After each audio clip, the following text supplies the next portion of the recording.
Thank you very much, little voice.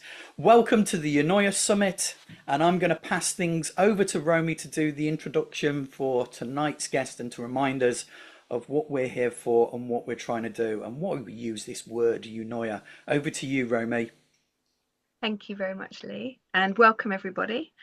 This is the third year of the Eunoia Summit, brought to you by the Centre for Spirituality, Ecology and Mental Health. Eunoia is an ancient Greek word for something more than goodwill or beautiful thinking. The word captures a sense of honourable reputation, empathy and readiness to help. It emphasises that right speech and right thinking leads to right actions for the good of the community. We are a modest collective of researchers, teachers and practitioners. Some of us identify as fairies. We're working together to provide heart-led and centred, low-cost and evidence-based resources to support the spiritual development and spiritual well-being of the community. In times of turmoil, uncertainty and fear, the most important thing we can do is to come together to build caring and compassionate communities where we can grow together and become wise and more fully step into our courageous, authentic selves. In doing so, we are better able to support each other and our planet. These are not new ideas, they are ancestral threads belonging to the ancient wisdom traditions that are finding more and more support in the scientific research of today. It gives me great pleasure to introduce you to Dr. William Bloom. William Bloom is a prolific British author, educator and activist, founder director of the Spiritual Companions Trust, an educational charity focusing on holistic and person-centered approach to spirituality and health. Yoga magazine wrote that William Bloom is a modern Western mystic and considered by many to be Britain's leading and most experienced mind-body-spirit teacher. The heart of his modernizing approach and inspiring courses is to help people discover their own best way to connect with the wonder and energy of life, and then support them in developing a regular spiritual practice. William has lived off-grid in the high Atlas Mountains of southern Morocco, taught at the London School of Economics, worked with special needs adults, teenagers, and return to learners at Southwark College, immersed himself in psychotherapies and complementary approaches, including bodywork, breathwork, indigenous and pagan, as well as being a lifelong daily meditator. William has played an important role in supporting or founding a number of national institutions focused on providing support, advice, or guidance for those struggling in our community. So I welcome you wholeheartedly, Dr. William Bloom, and really looking forward to this talk this evening. Thank you very much for joining us. Thank you. Thank you, Romy. Thank you, Lee, for inviting me into this. Hello, everybody. I can't see you. Normally, I'm looking at screens where I can see your faces, but I'm just going to imagine that you're there. What I like to do always just take 30 seconds quiet. And so, providing you're not driving, would you just for 30 seconds, just close your eyes. And as best you can, just allow yourself to be at ease in your body.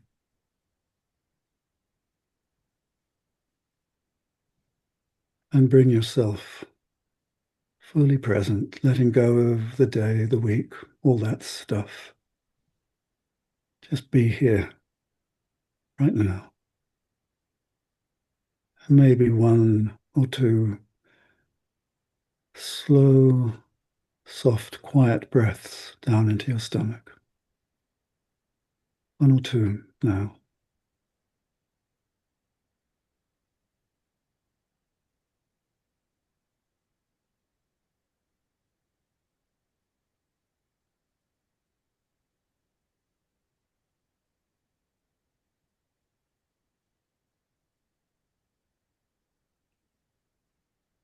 Okay, thank you. Thank you, lovely souls. Thank you, lovely people. One of the things I've been doing for the last 30 years is teaching spirituality into the mainstream, kind of building a bridge between the multiverse of holistic and new age spiritualities and the mainstream world. And the mainstream world has been rightly, in certain ways, very suspicious of all the new spiritualities and the supermarket and the hodgepodge of them all. And that's not just the atheists and the fundamentalist scientists who don't like the building bricks of their world dismantled. It's also the people belonging to faith traditions who are secure and strong in the roots of their particular tradition, and they look at the folk who are coming at it from a much more holistic and welcoming diversity angle, and they say you have no roots, you have no history, you have no foundations, you're just. And the other accusation is that we're narcissistic because so much of our stuff has been focused on our health, our well-being, our success, our relationships. And I've been very sympathetic to that perspective. But when you actually get to hang out with folk like us, you find that we're the kind of people you'd like to have as your neighbor. And you're the kind of person who's kind in a supermarket queue. And so there's, for the last 20, 30 years, in a certain way, I've been representing this new multiverse of spiritualities into the mainstream.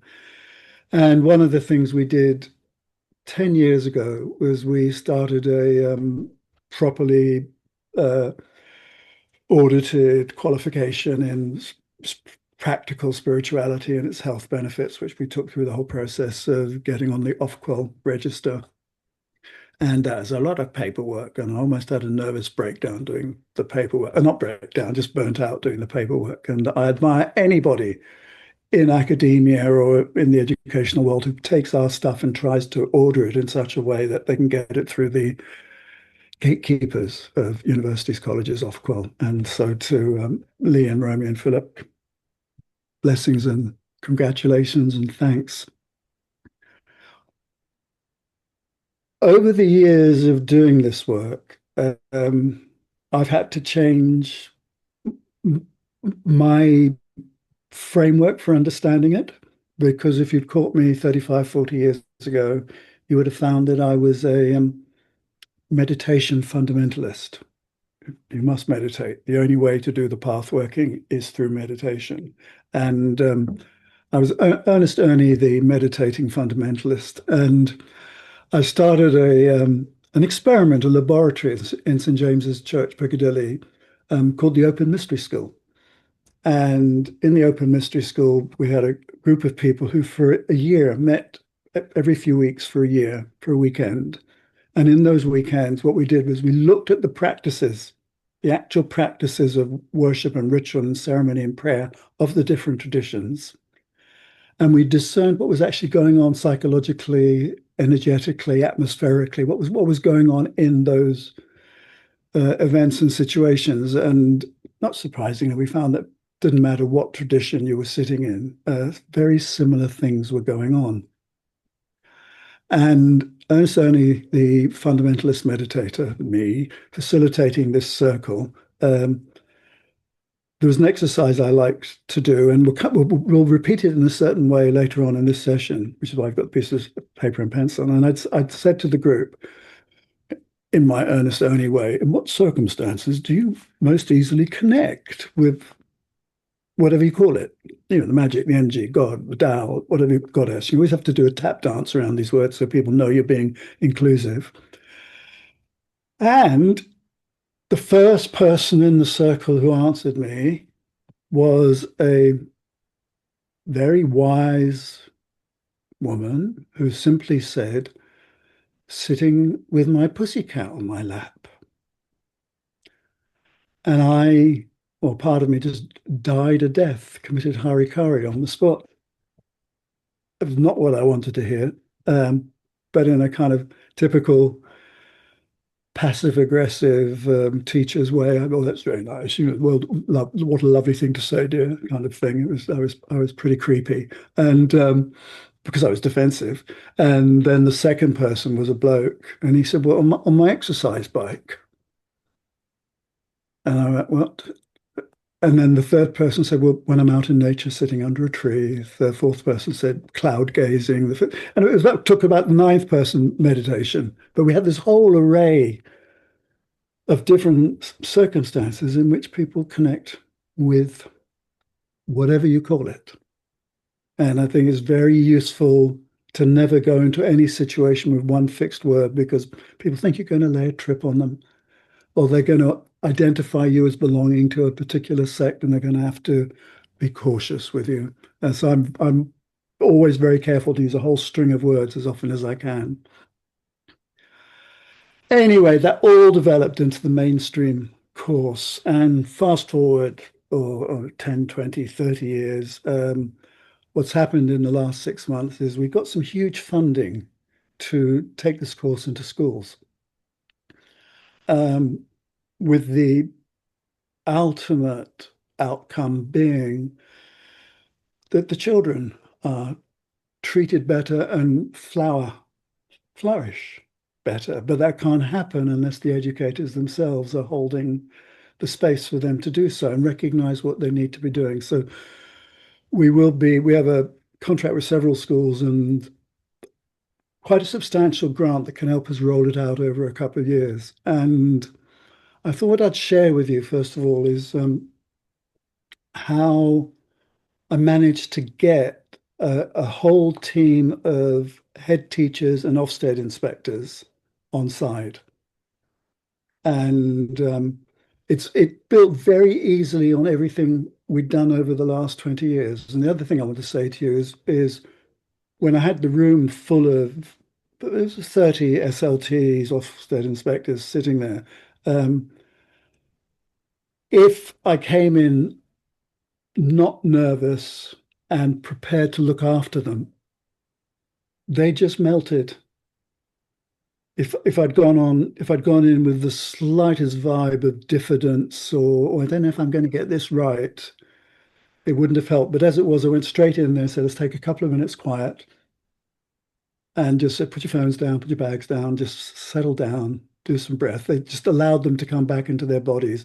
Within 3 minutes, they were grateful that they were there. They were getting what they individually needed because they were all overworked from terrible pressure from inside the schools, from Ofsted, from the government. It's just there, and there's not enough money going into the system, as we all know. Anyway, I'm not going to go off on a political one, but I could, because I often find myself in those situations going, oh, I shouldn't be teaching this stuff. I should be lobbying for more dosh for the education sector.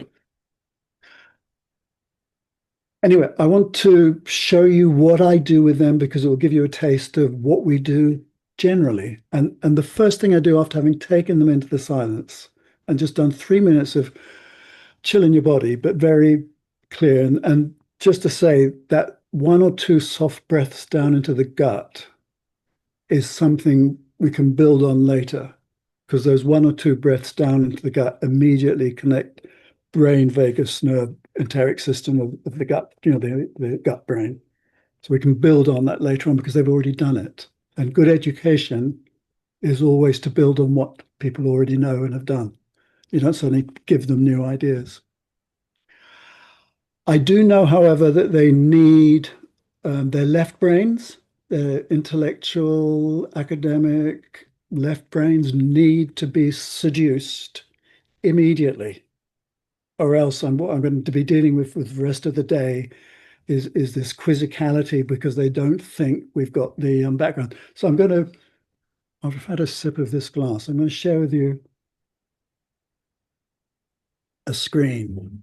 And in this screen, you will see what I share with them immediately. Can you see that, guys? What I immediately say to them is, and it's really, really useful to know, is that there is a tsunami of evidence that shows the health benefits of spirituality/religion. A tsunami, and not just 2 or 3 papers. Because sometimes people in our world go, well, there's 2 or 3 papers that say Reiki is good for you, or whatever, whatever it is. But what we've got here is we've got Tracy Baboni, Medical Association, July 22. Her team reviewed 8,000 research papers, 8,000 papers that looked at rates of recovery from surgery for people who had a spiritual approach. And in general, the spectrum of of responses was quicker convalescence, quicker recovery. That mirrored exactly the same results that came out of the research that Harold Koenig had done, where he did 3,300 studies at the Duke University. And then there was decades of research that Michael McCulloch and Brian Willoughby did. And there's this overwhelming role of rigorous research. It's basically the sociology of medicine, in so much as it's not looking at how medicine works, it's looking at the correlation between cultural beliefs and recovery. So there's no physiology built into it. It's just sheer stats of people who have into spirituality live longer. I mean, that's the bottom line in this information. And then you can point them to things like the Oxford Handbook of Psychology and Spirituality, which nobody's ever heard of, and it's huge. So if you kind of hold it in the room, they just go, oh, it's one of those huge books. And they go, oh, and the Handbook of Spiritual Development in Childhood and Adolescence is also a huge book of papers.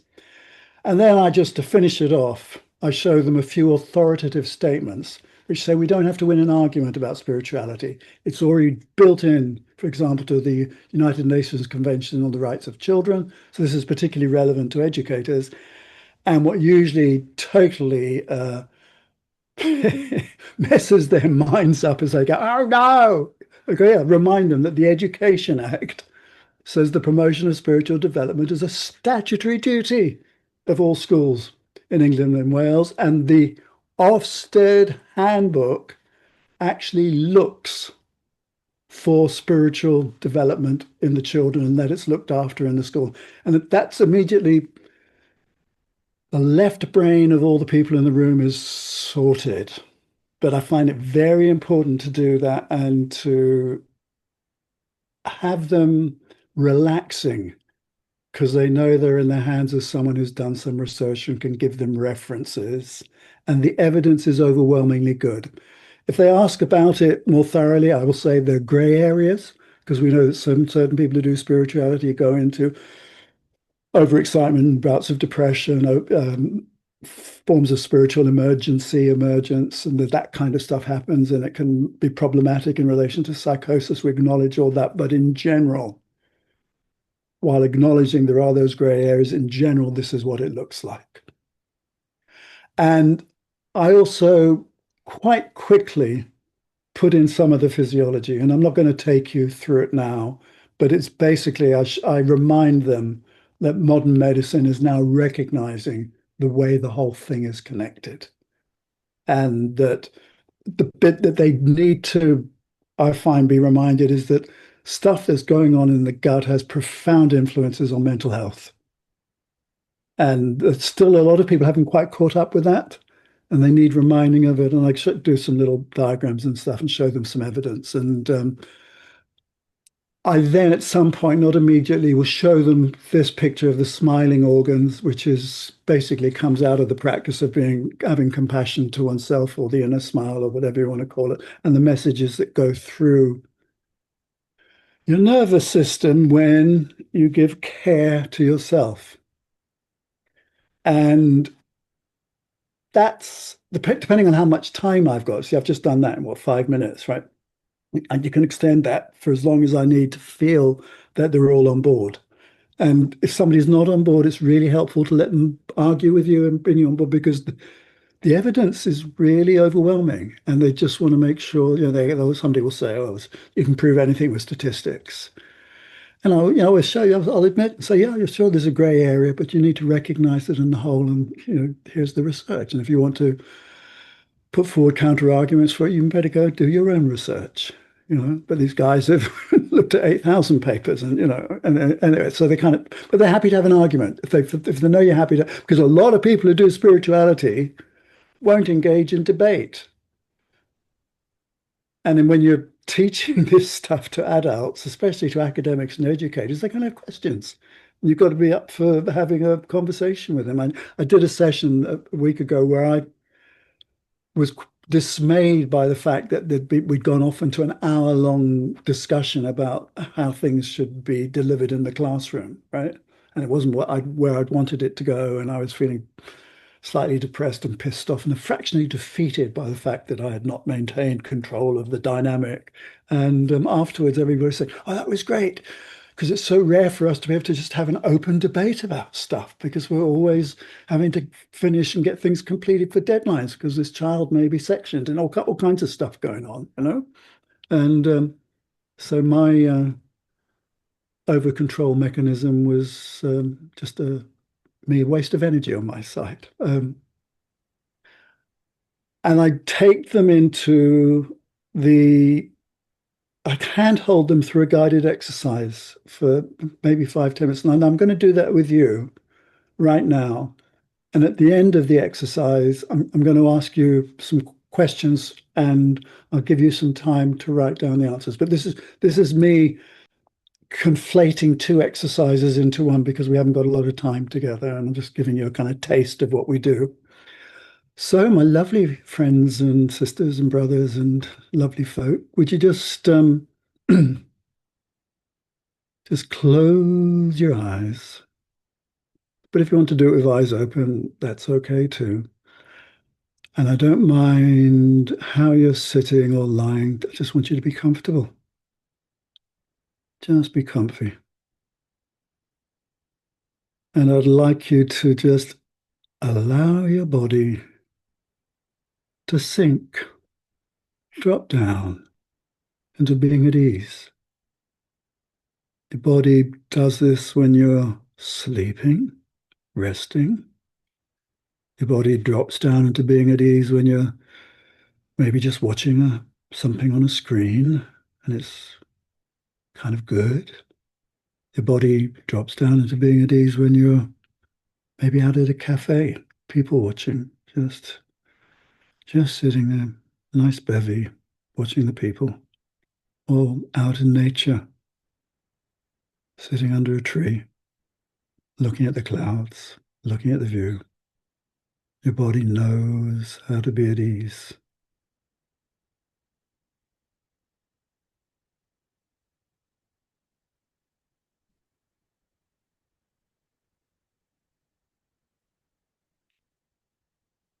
And would you just maybe move your feet just a little bit to help you anchor down? Notice the subtle sensations of your clothes moving against the skin of your chest and stomach as you breathe.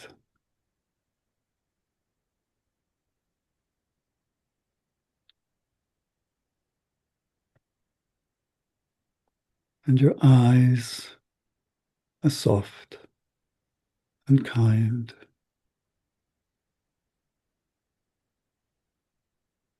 And your heart is warm, open. And you take a couple of slow, quiet breaths down into your stomach, slow and quiet.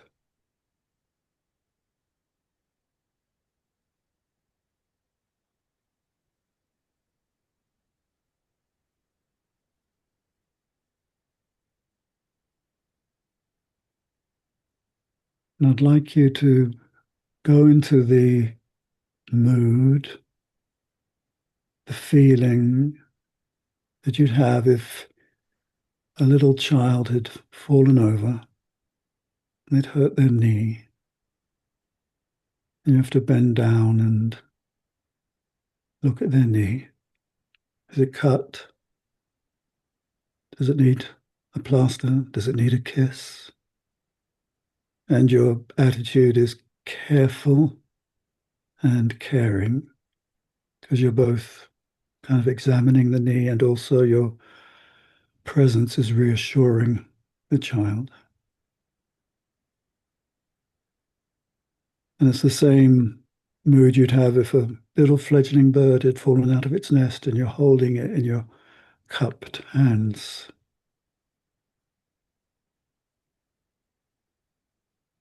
Caring and careful, non-intrusive, just present, reassuring, watchful. Now that same attitude of care and compassion, as best you can, will you turn it towards your own body, as if you're looking down or aware of your own body with that same attitude of care as you listening to my voice, following this guidance, and as you choosing to go along with it, and you being in your body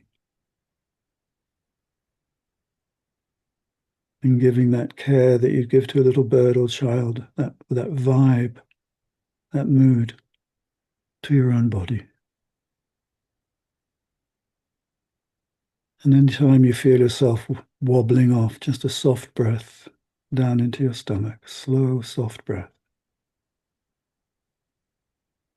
And maybe there's a part of your body that's in pain or you don't like because it's too fat or too thin or something. Just take your focus towards that part of your body and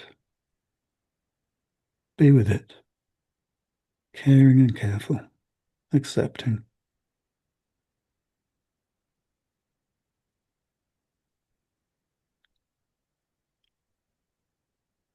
So stay in the exercise, people. I'm going to move us on, but just to say that exercise later on is a way of explaining how everything's connected: mind, heart, body.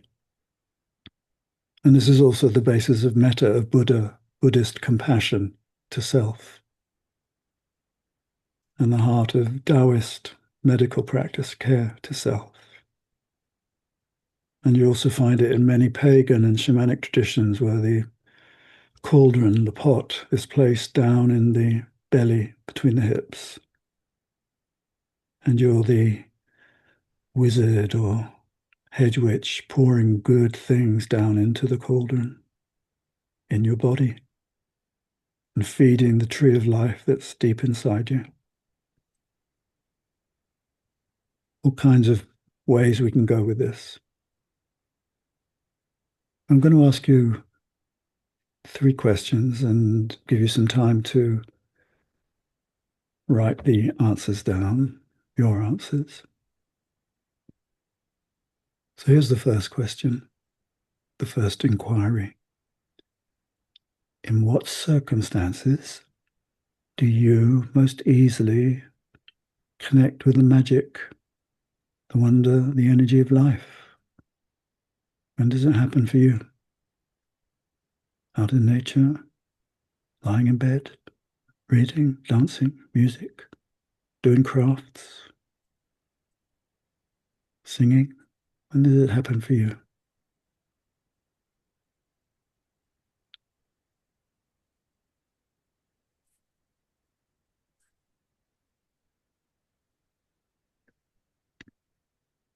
Second question is, when you connect with that zone that's got some magic in it, got some sparkle in it, got some love in it,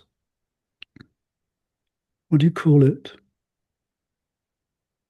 Mystery, God, the Tao, Goddess, all it is. What do you call it? What's your name for it?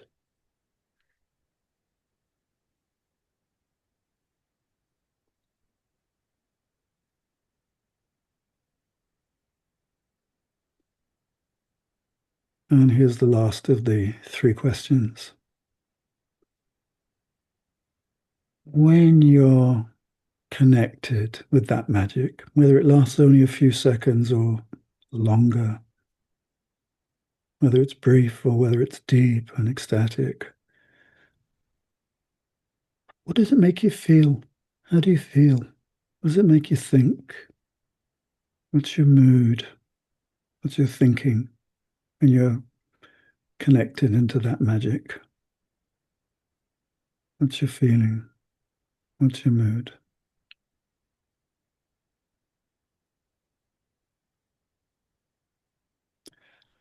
So if you've got a piece of paper or something to write on, gently, slowly open your eyes softly and be ready to write on the paper. So there are three questions. One is, what are the circumstances? Second is, what do you call it? God? Mystery? Life? Nothing. What do you call it? What are the circumstances? What do you call it? And third one is, how does it make you feel? What kind of feelings and thoughts do you have? So I won't say anything for a minute and just let you.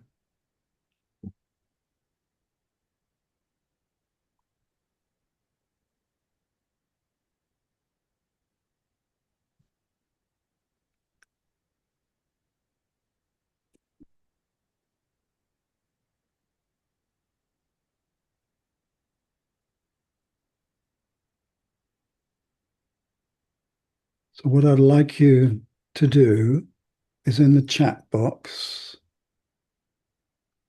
write down, and Philip's going to say them out loud to me. What are the circumstances in which you most easily connect, go into the zone, feel the magic? I'm going to put them in. Say again. So far we have walking, nature, fellowship, woods, meditation, eating with friends, again nature, children, creating art, singing, dancing with loved ones, music and singing.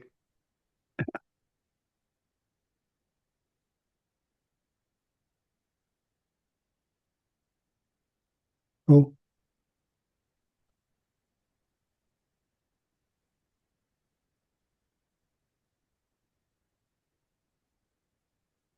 what? We got one last one coming in. Okay. Being with children, young people.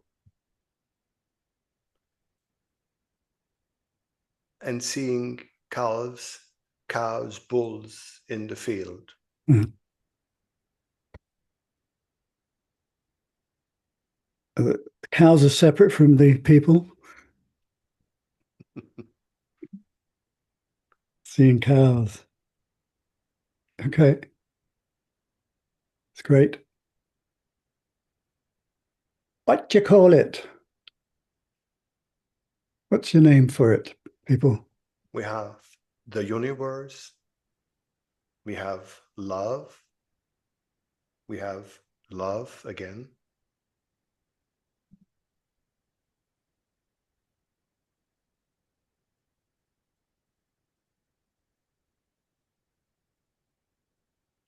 High frequency. High or higher? High frequency.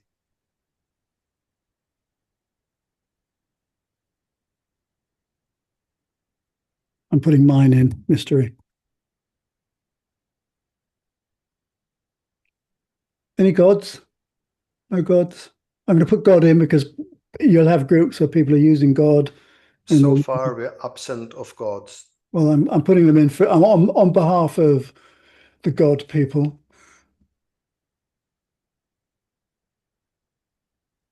Any Tao? Putting it in. Not manifesting yet. I think that's a great name for it.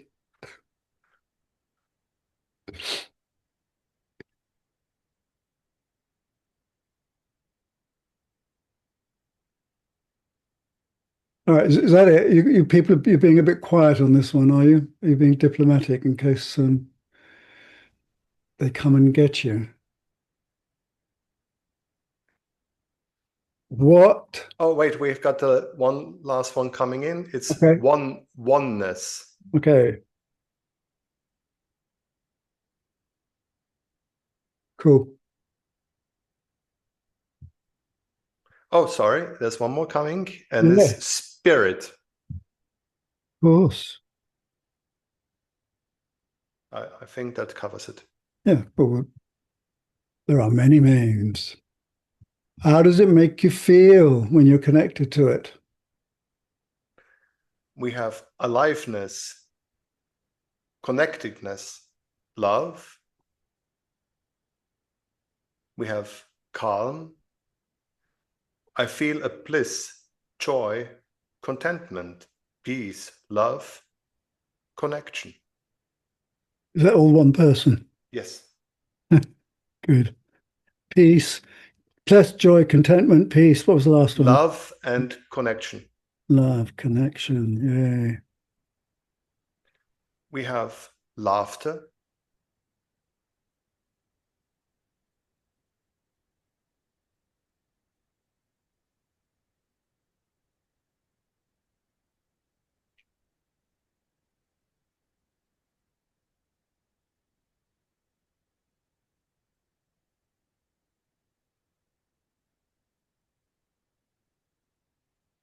At ease, safe.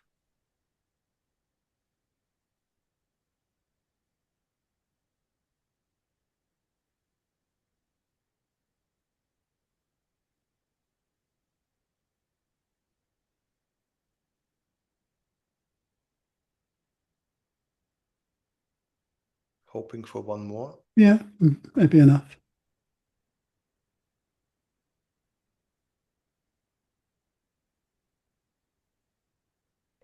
Okay. Let me just.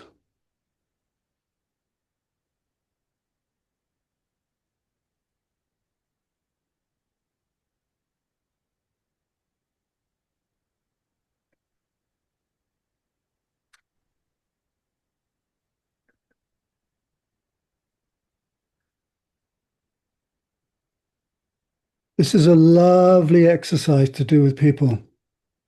And if you're doing it in person with a group, you can give them lots of bits of paper and you can get them to then make a pattern on the floor.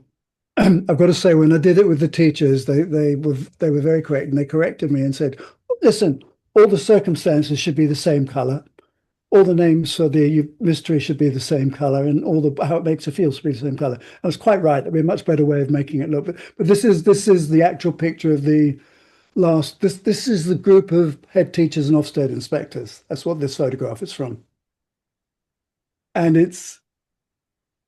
I've done this with clergy people, all kinds of people. Do with clergy people, quite often it's not at the altar and it's not at worship, it's out in nature. More often than not, it's out in nature. So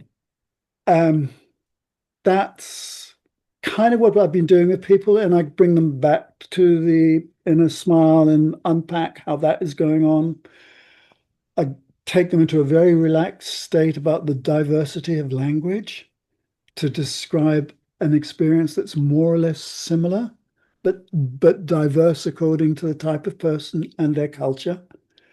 And the fundamentalists in the room relax, actually, because they see that their way of doing it is not threatened and is given respect, and people are interested in it. And at the same time, they're going, okay, I'm on a path of fellowship with these other folk as well. And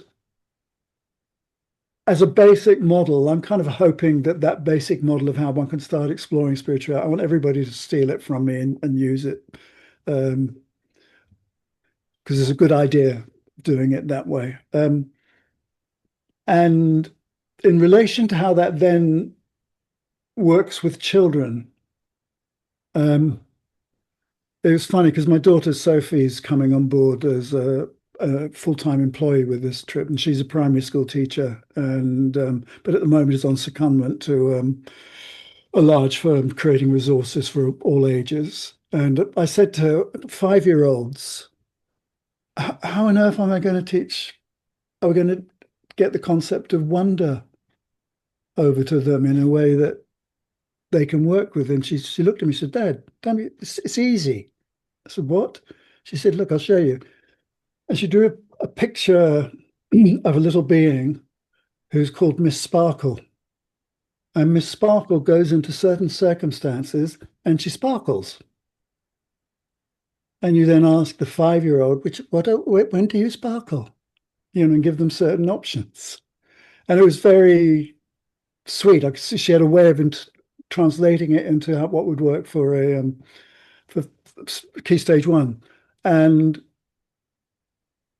I've also in the doing the research for this, I found a way of looking at spiritual experience, which I like a lot. That I didn't originate. I wish I had. I can't remember the guy's name at the moment. I'm normally really rigorous in terms of referencing people. I think his name was Philip Tobin. But he produced a very lovely 4-element model for what spiritual experience, how spiritual experience can be identified. And he said that the first one is wonder, magic, sparkle.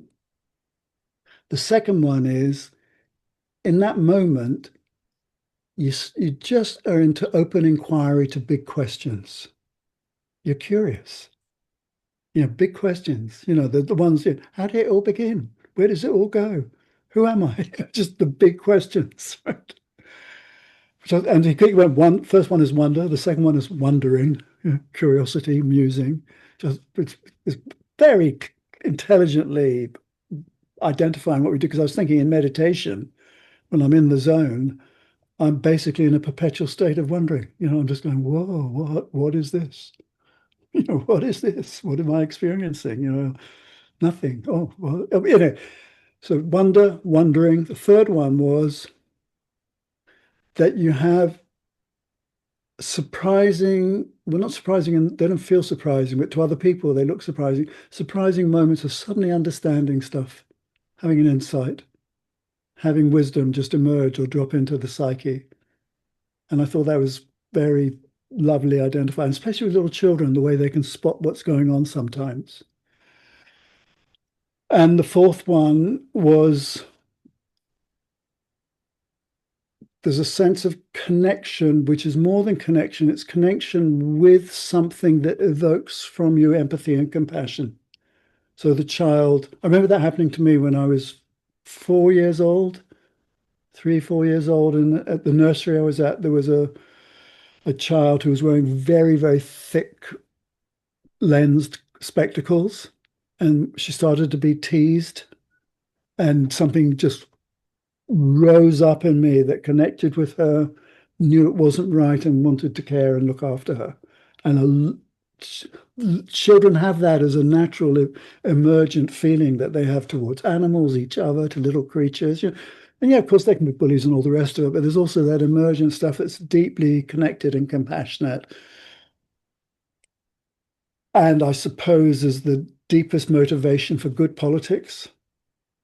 And the deepest motivation for good ecology, good sustainability. It's a deep sense of connection. It's our family, there's brothers and sisters, and for all my relations, it's so I like that as a model. So I was saying we can see some parenting trainings coming along, which is just notice when your child is having one of those experiences, but you're only going to be able to notice it if you do it for yourself as well. So they need to do the training first of all. And so we've got a whole lot of stuff in the pipeline. And the only other thing I'd say is that we were quite careful with our diploma to, some of you guys may not know about the different levels of education that people have in this, there's level 1, level 2, level 3, level 4, level 5, you're going into uni, 4, 5, you're going into uni, 6, 7, 8, you're into postgraduate work. We were very careful to pitch it as a level 3 vocational in action qualification, so that the people who did the qualification with us couldn't get away with being intellectual and academic about it and dissociating and just being up in their heads, which a lot of theology is. I mean, sometimes the rudest comment I ever heard about theology was theology is the dumbing down of spirituality as opposed to the elevation of it into it just don't become philosophical. It's got to be. So we were saying at one point, the way we do this is for bishops and hairdressers. And it may be that the hairdresser has got a better sense of caring than a bishop has.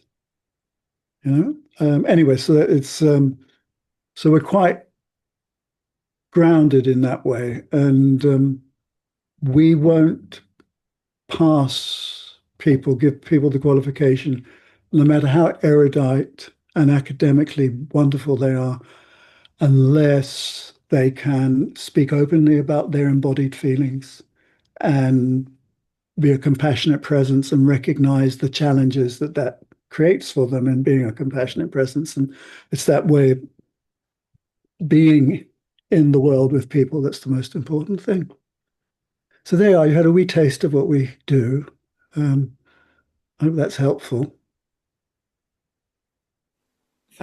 Thank you very much, William. That is more than helpful.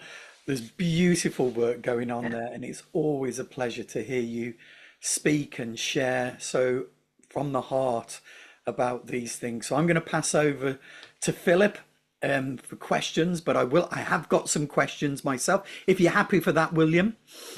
I'm in your hands.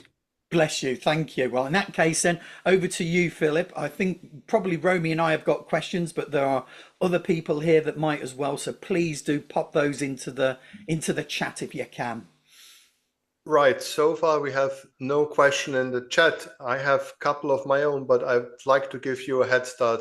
Maybe if it's okay, Romy, would you like to go first, and then Lee, and then I hope until that time we have some questions in the chat. Otherwise, we have to survive my own questions. Oh, thank you very much, William.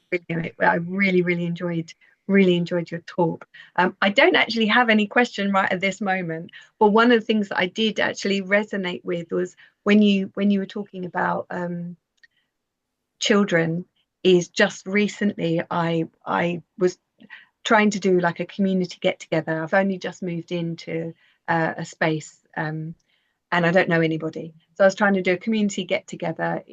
And I was doing sort of a little picnic. So I put little invitations to most people's doors and a poster up on the little green.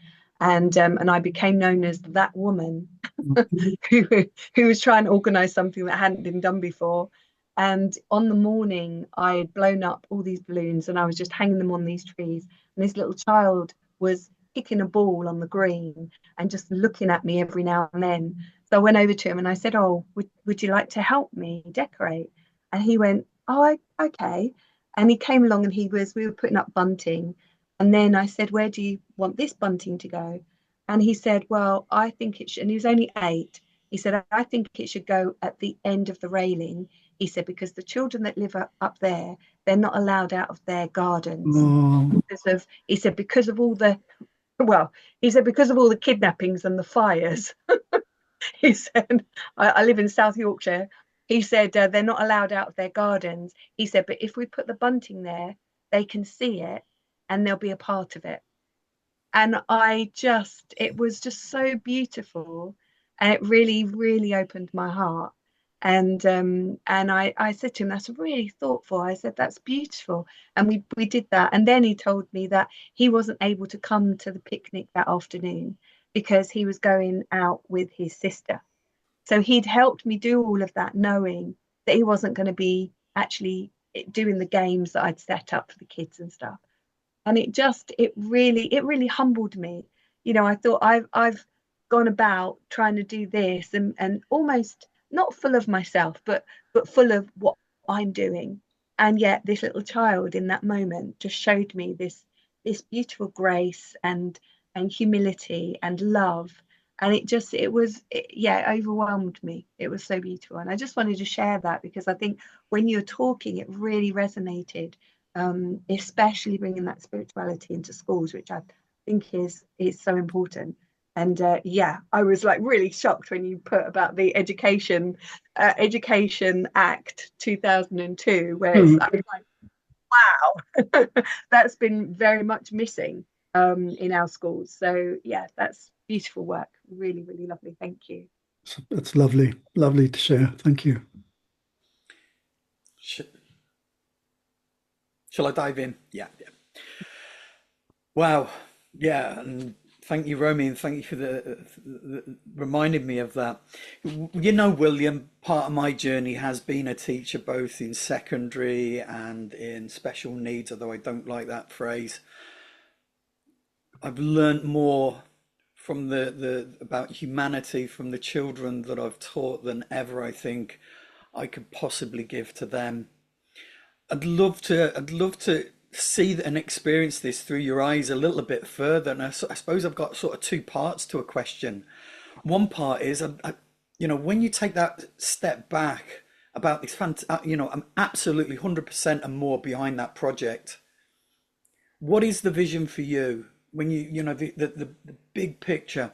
And I suppose part of asking that, and you started to touch on it, is the importance of this circles of community and how then one of the biggest challenges I remember in schools was to try and build this happening with teachers, with parents, and to support and be able to hold those students and those children in that journey of development and growth for them in whatever way that we're sort of putting out, so to speak. Does that make sense? Yeah, it does. I mean, our vision is ambitious.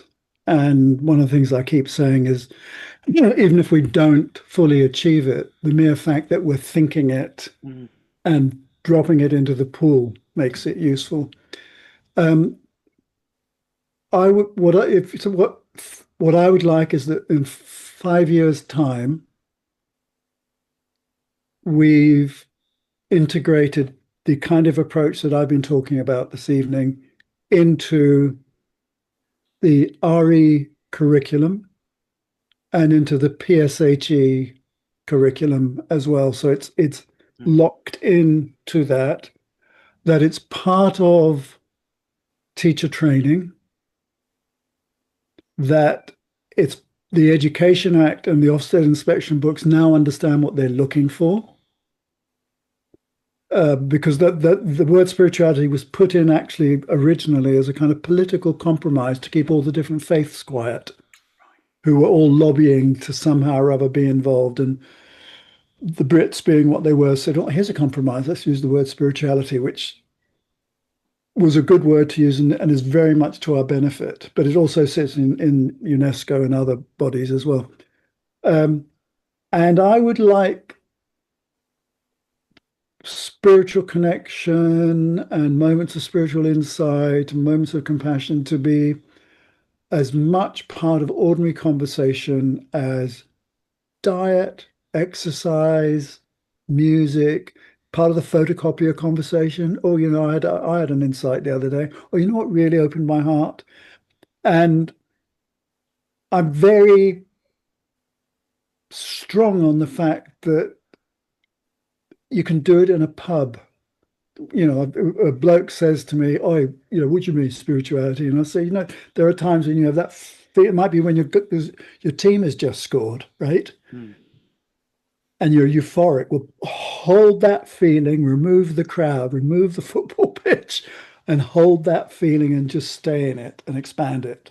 And they'll go, "Bloody hell, I know exactly what you mean now," right? And then I said, "Well, just maybe you might have that when you go fishing with your boys." Well, yeah, it's the beginning of a conversation always. So I'd like it to be just threaded in as an ordinary part of the conversation, and for the traditional faiths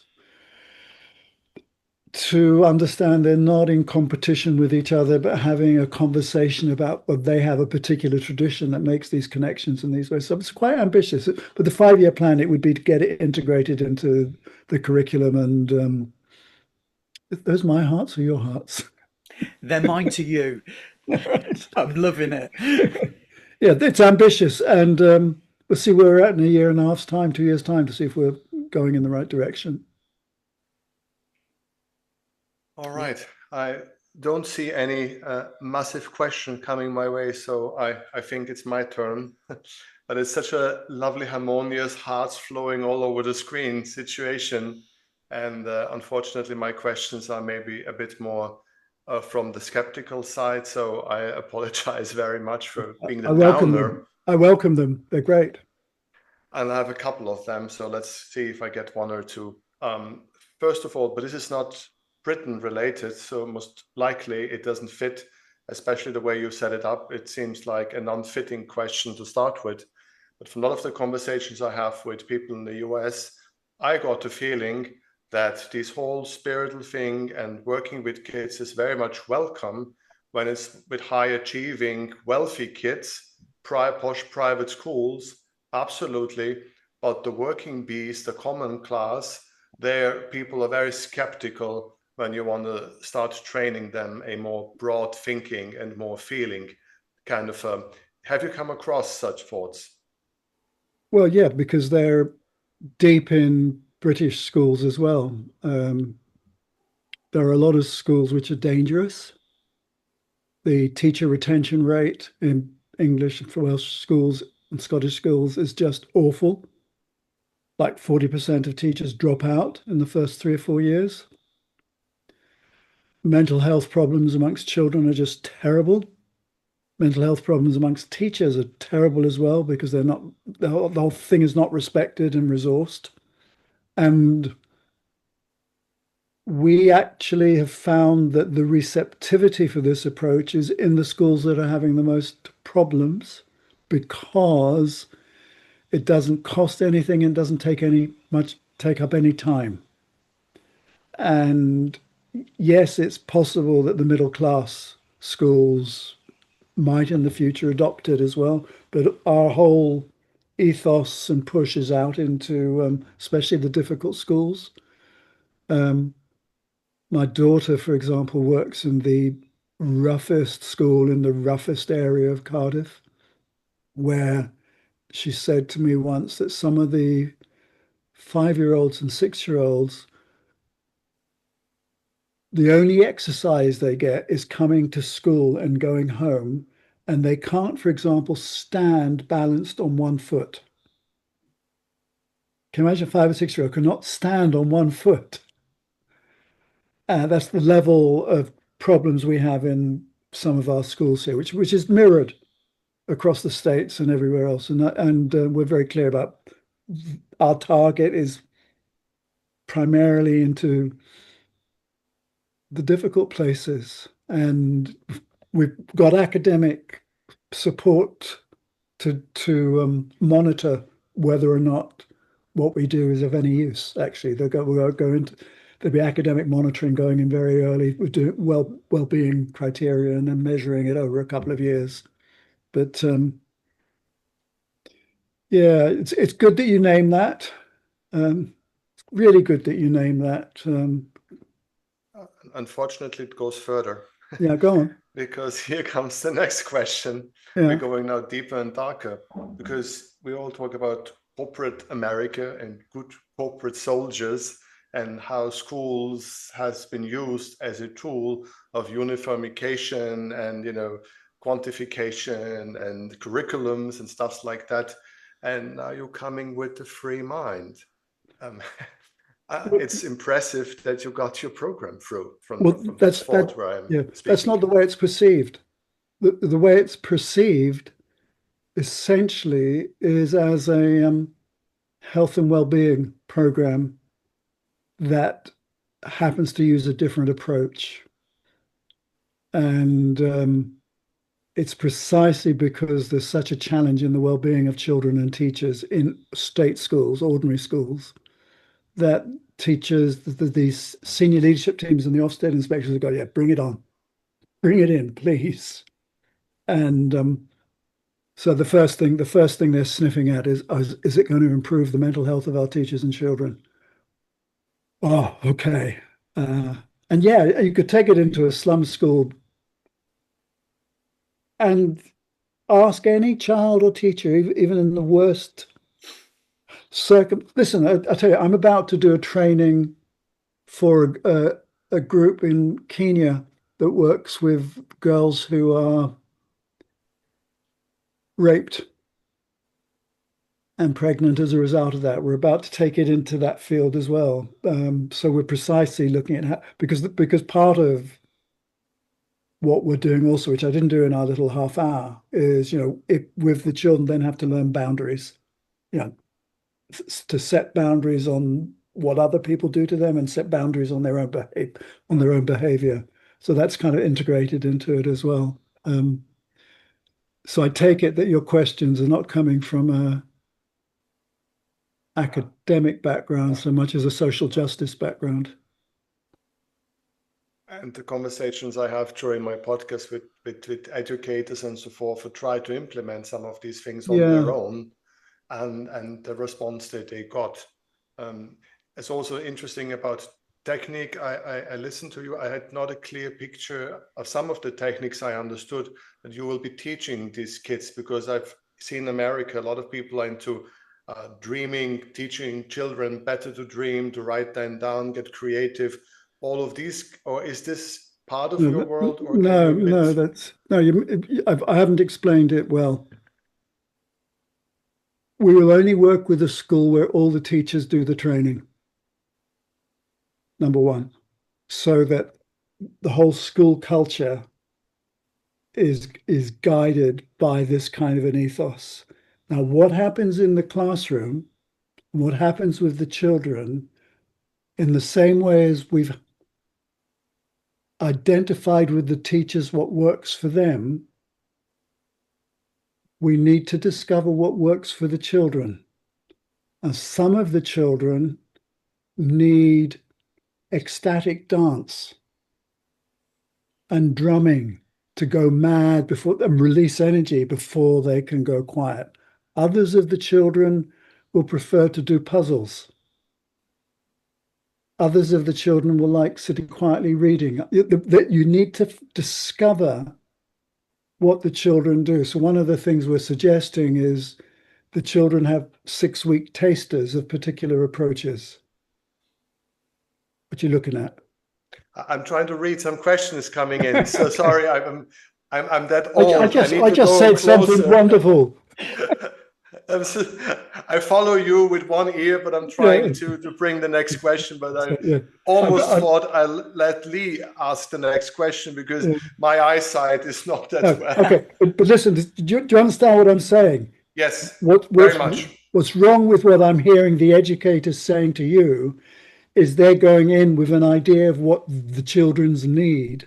And I'm saying we go in with evoking and exploring and orbiting and discovering what it is that works for the children, and the same way as we do that for the adults. The feeling I had, this was not even the educators, it was the parents. And when you talked about narcissism in spirituality and so forth, I thought that these schools in the US I was referring to, it very much comes from the parents who have a certain concept of spirituality and certain practices, and I want to so a total different approach to the way you do it. Listen, I'm not into, for the moment, I don't have the patience to work with schools that have a woke culture, and I'm much more interested in going into schools where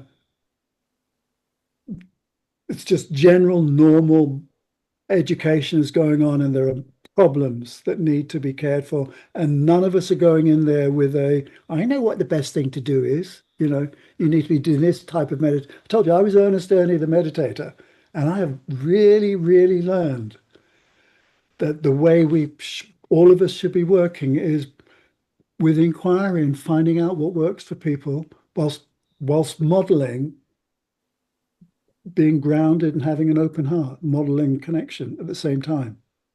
And I want everybody at the end of the day modeling having an open heart and being connected, but it's how you get there is the issue, isn't it?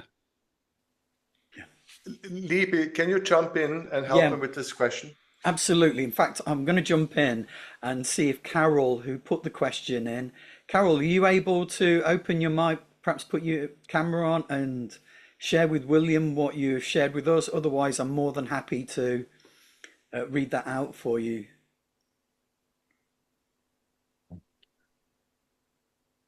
Carol's got the baby. She has, in the picture. Hi, Carol. Don't need to see you if you just want to speak the question. I can see your question in the chat. As a leader in a large multi-academy trust with a complete mix of demographic, I'm very interested. I'm also chair of governors in a very deprived area, and I'm sure they'd be most interested and up for this approach. Carol, please email me. I'm here now. Yes. William at spiritualcompanions.org. Good heavens. Can you put that in the chat, please? Yeah, it's If not, I can share it with you, Carol. Yes, please. Yes, please. and yeah, where are you located? I'm really keen on your approach because of the inquiry based. Was there any way to keep the teachers on board? Absolutely, absolutely. Yes, I'm based, the Academy Trust that I work with is based in Surrey, but the deprived school that I work with is in Slough in Buckinghamshire. Okay, we're in the same part of England, more or less. Oh, fantastic. Oh, that's really good. No, what I mean is you are, Slough and... Oh, yes. Oh, I am. Oh, we're not. Okay, Yeah. you're somewhere else. So, Yeah. so yes, I'll email you. Yeah, please. And funny thing is, I'm just producing a PDF overview thingy that's going to, because we're in partnership with the Diocese of Bath and Wells at the moment. Good, yeah.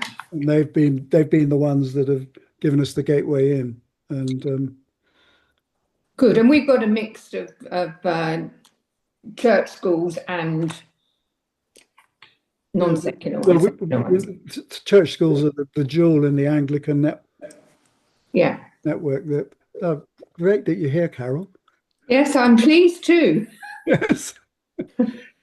And this is what you must have been surprised to find something that was actually relevant. Yeah.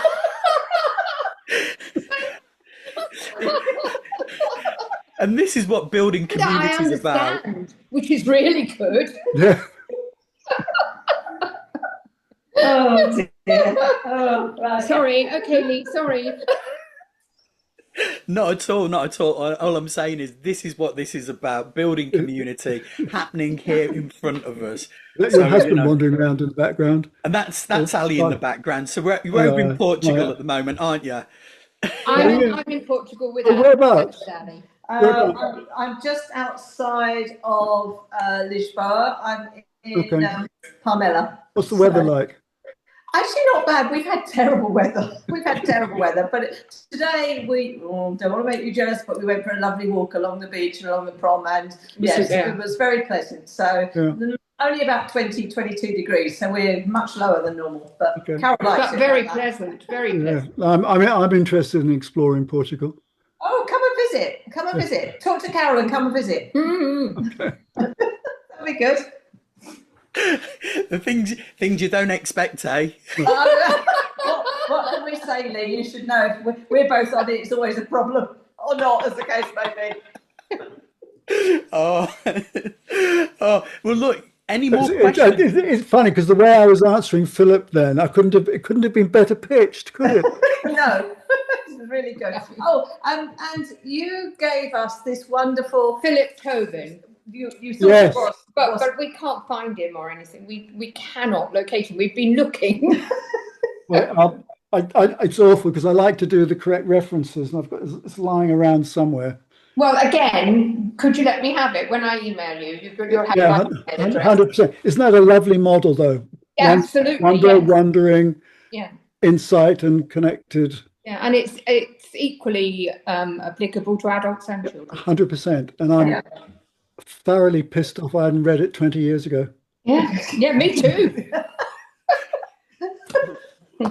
Perhaps William and Carol and Ali and everybody, we can be a conduit. So if there are things that, William, you want to share with people, please do let us know, and we'll make sure that gets out to people. I know Juda's got some links that she shared today that she wants to make sure that everybody that's been part of this week can have access to. So yeah, more than happy to facilitate that and make sure that people that have attended have got that information.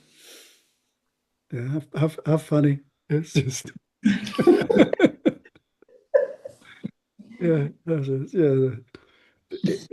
it's the silent hippie's revenge. Well, I think. How did he know? Dare I say? I think we've still got a hippie. If I'm looking at Lee. Do you Sorry, know, Lee. no, I'm noticing. Me? But I'm noticing something now because the big, what was it yesterday? The phrase that came to mind was quiet revolution in the holistic circles. And Yeah. today, what was the phrase? I forget now, but already hippie. What was it? What did you Hippie's say? revenge. Hippie's revenge. Yes, we've got the quiet revolution and hippie's revenge today. Thank you. Hope we're jotting these down somewhere, team. Brilliant. Sorry, Philip. Over to you. Over to you. I'm getting all out of control. Absolutely. No, it's a very British thing, and I'm a tourist here, and I'm enjoying it very much. I've got my black tea and everything, so I'm having a British moment. Well, Romy. And every proper Brit is either in France or Portugal, so things are going well. It's getting that way. It's getting that way. Yes. Romy, do you want to share there? I'm looking for that quote. I'm looking for my book that's got that reference in it. Oh, I just put that when you were talking, William, about that model, Yeah. I'd written down wondering when you said big questions, and then I put down wonderment and wonderful, because I literally just used all of them, because I thought the wonderment is that, as you said, the wisdom dropping into the psyche, and the wonderful being filled again with that empathy connection. And that's how I will remember it, is by connecting all of that. Wondering. Were you a primary school teacher ever? No, I was a drama teacher. Drama teacher, all right. That's how I Okay. see in pictures and I connect all things, and patterns and colors. As soon as people start talking, I see in patterns and colors, and I connect all these little dots together. But I thought that's how I would remember it, is wondering, wonderment, and wonderful, and that connection all together. So yeah. I'd want to tweak the fourth one, because the bit about the fourth one is relational leading to compassion for something else. Ah, right. Yeah. That's I'll have to maybe wandering into wonderful. Yeah, you get that'll be curious if you find one. Yeah. Let me know, because we'll make a little quaternary handout, won't we? Definitely. What I wanted to I was really interested in when you were talking about going into the schools and things, is my children went to, or my son went to a very rough secondary school. And when we were looking at secondary schools, I mean, I didn't initially want him to go to this one, because about a year before, I'd been spat on from the school bus by the children that went to the school. It had a really bad reputation. It was the local school. And I went to the school a year before he went, to speak to the headmistress about what she was doing in the school. And she actually said to me, we're turning it around, she said, and I'll ask you to come at any time into the school assembly, just like let me know, just drop me a line or something, but come in and sit in the assembly. And for a year, I went to the school, about 4 or 5 different assemblies, and I saw her turning the school around, even to the point that the gym teacher, the PE teacher, actually bought a minibus out of his own money and donated it to the school, in order to get the children to fill them with pride. They'd never had a rugby, because I mean we're talking inner city, and they'd never had like a rugby team or anything. It was football, but he loved rugby, and he actually got some kids together that would like to learn about rugby, and he taught them, and he actually took them in their homemade kits to a rugby tournament, and they came third out of all the schools that had been doing rugby for ages. And some of these schools were well-to-do schools in a good area, and they were filled with such pride. They came back to the school, and the school had an assembly for them. And that school, even though it had lower SAT sort of scores, it had such spirit. And my son, he could have got a scholarship into a private school. And we'd gone round to all these schools, but he walked into that one, and he actually said to me, Mum, he said, I really want to go to this school. He said, because, and I said, why? And he said, well, because I could have a rock band in this school. Don't feel like I could have a rock band in any other school, because he felt accepted, and he felt a possibility of breaking out of such a stringent way of education. And that really impacted. And even though I had lots of pressure from everyone else, family, to send him to a better school, he went to that school, and he got like 14 A stars. He absolutely loved it. And but it was the fact that he went to somewhere that had spirit.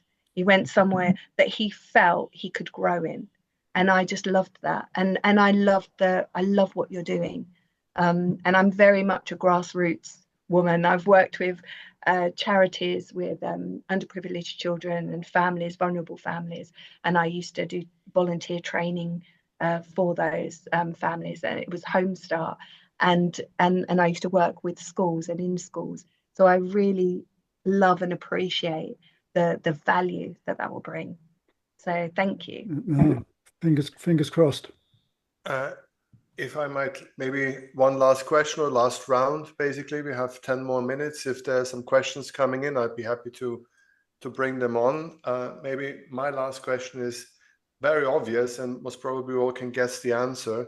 But maybe if you'd be so kind to one more time, basically, like 5-6 years moving forward, what is your dream for these kids? What skills they're supposed to learn, or what the benefits should be? Teachers, kids. It's a very obvious question, but nevertheless, I would love to have a recap in some way, looking ahead. Yeah, I've not drafted in my head the text for a description of what the young people will be like, to tell you the truth.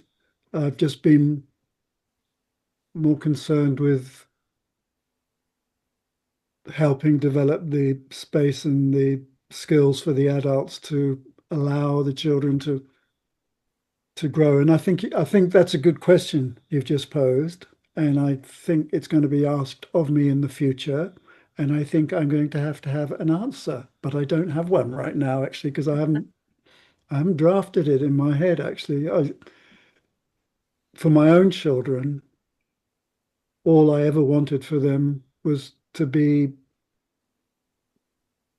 happy and of service in society, actually. I noticed, and then I noticed some of them are not of service in society, but I still love them, so I go, let's throw that one out of the window.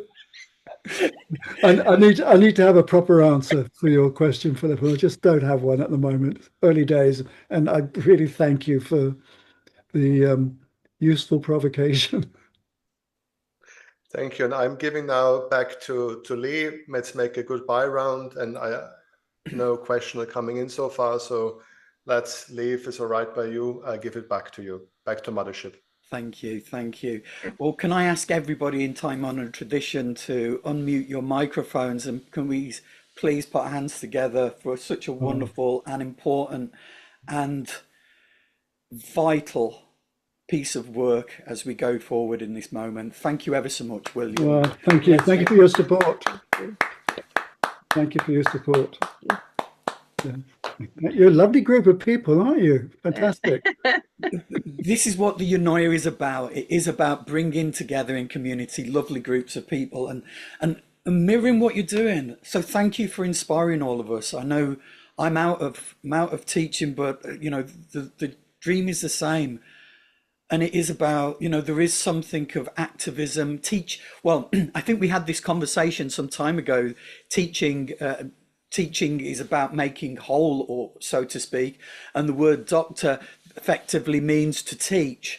So there does, healing means making whole, sorry, and doctor means to teach. There is something about making whole, and that then brings us to this idea of community and of activism and of creating a world that which we can leave in a better place for other people as we as we shuffle towards the end of our times, we can hand the baton over in a better place. So thank you for reminding us of that. Tomorrow we've got Dr. Elliot Cohen from Leeds Beckett University. He'll be speaking, and Elliot's another lovely guy that I've met along my journeys, along with William and everybody else that we've had this week.